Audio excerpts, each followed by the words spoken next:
அனைவருக்கும் மனமார்ந்த வணக்கம். இளைஞர்களுக்கு ஒரு நல்ல தகவல் சொல்ல விரும்புகிறேன்.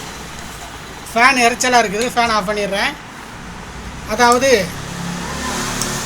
லவ் பண்ணுற இளைஞர்களுக்கு, உண்மையாக லவ் பண்ணுற இளைஞர்களுக்கு தான் இந்த கருத்து.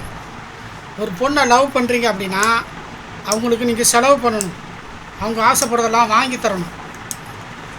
வேறு அவங்க மௌனமாக இருந்தாலும் என்ன வேணும் ஏது வேணும்னு எல்லாம் செலவும் பண்ணணும். அழைச்சிட்டு போய் ஹோட்டலுக்கு போனாலும் சரி, சினிமா போனாலும் சரி செலவு பண்ணணும். உங்களுக்கு பிடிச்சதை வாங்கி தரணும். உங்களுக்கு என்ன பிடிக்குன்னு தெரிஞ்சுக்கணும்.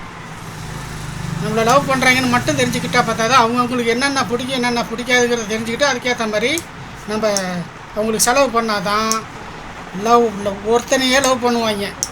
நீ லூஸில் விட்டினா வேறு ஒருத்தன் செலவு பண்ணுறவங்க கிடைச்சானா அவனை லவ் பண்ணுவாங்க. எல்லா பொண்ணுங்களையும் அப்படி சொல்லலை, இதுக்கு தூக்கிக்கிட்டு வம்புக்கு வந்தானே வருவீங்க. எல்லா பெண்களையும் அப்படி இல்லை. அதுக்காக நான் சொல்கிறது தப்பாகவே எடுத்துக்கக்கூடாது. நம்ம கண்ட்ரோலில் மனைவியாக இருந்தாலும் சரி, லவ்வராக இருந்தாலும் சரி, அவங்களுக்கு பிடிச்சதெல்லாம் வாங்கி கொடுக்கணும், செலவு பண்ணணும். அப்போ தான் நம்ம மேலே பாசமாக இன்னொருத்தனை நினைக்காமல் இருப்பாங்க. நீங்கள் செலவு பண்ணல கஞ்சத்தனம் பண்ணிங்கன்னா இன்னொருத்தனை நினைப்பாங்க. அதுக்கு நீங்கள் தான் பார்த்துக்கணும். உங்கள் லவ்வர் உங்களோட இருக்கணுமா, நீங்கள் தான் பார்த்துக்கணும். கருத்து சொல்லிட்டேன், அவ்வளோதான். விடைபெறுகிறேன்.